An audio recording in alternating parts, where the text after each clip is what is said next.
ప్రాథమిక వ్యవసాయ సహకార సంఘం మల్లాపూర్ నందు రైతు బంధు ప్రత్యేక సర్వసభ్య సమావేశం వేంపేట నర్సారెడ్డి అధ్యక్షతన నిర్వహించబడినది. ముఖ్య అతిథిగా మండల వ్యవసాయ అధికారి లావణ్య గారు పాల్గొనడం జరిగింది. వారు మాట్లాడుతూ రైతు బంధు ఎన్ని ఎకరాలకు ఇవ్వాలి, వ్యవసాయ భూమికి ఇవ్వాలి అను అంశాలపై రైతుల యొక్క అభిప్రాయాలు, సూచనలు తీసుకోవడం జరిగింది. మరియు సంఘ చైర్మన్ నర్సారెడ్డి, డైరెక్టర్లు మరియు రైతులు వ్యవసాయానికి పనిముట్లు మరియు డ్రిప్ గవర్నమెంట్ సబ్సిడీ ఇవ్వాలని మండల వ్యవసాయ అధికారికి వినతి పత్రం ఇవ్వడం జరిగింది. ఈ కార్యక్రమంలో సీనియర్ ఇన్స్పెక్టర్ సిద్దిక్ అలీ, సంఘ కార్యదర్శి పాదం భూమేష్ మరియు సంఘ డైరెక్టర్లు మరియు రైతులు పాల్గొనడం జరిగింది. రైతు భరోసా కార్యక్రమం ఈరోజు మా మల్లాపూర్ మండలం హెడ్‌క్వార్టర్లో ఏర్పాటు చేయడం జరిగింది. ఈరోజు ఇక్కడికి విచ్చేసిన రైతులందరూ ఏం కోరడం జరిగిందంటే, రైతు భరోసా ఒక బుక్కుకు 5 ఎకరాల పరిధి మందము ఇస్తే చాలా బాగుంటుంది అనేది ఇక్కడికి వచ్చిన రైతాంగం అందరూ ఏకగ్రీవ నిర్మాణం చేయడం జరిగింది.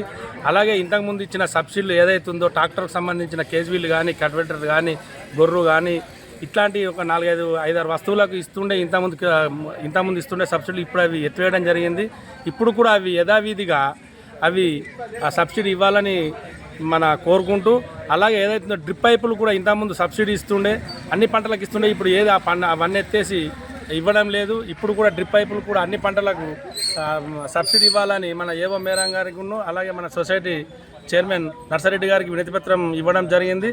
దాన్ని వాళ్ళు తొందరగా మన రాష్ట్ర ప్రభుత్వానికి అందజేసి రైతాంగానికి మేలు జరిగే విధంగా చూడాలని కోరుకుంటున్నాం. మల్లాపూర్ మండలంలోని మల్లాపూర్ వ్యవసాయ సహకార సంఘంలో రైతులకు రైతు భరోసా మీద అవగాహన కార్యక్రమం నిర్వహించడం జరిగింది. ఈ కార్యక్రమంలో రైతుల యొక్క అభిప్రాయాలను తెలుసుకోవడం జరిగింది. ఇంతకుముందు పట్టాదారు పాస్బుక్లో ఎంత భూమి ఉంటే అంతవరకు రైతు బంధు ఇచ్చేవాళ్ళం.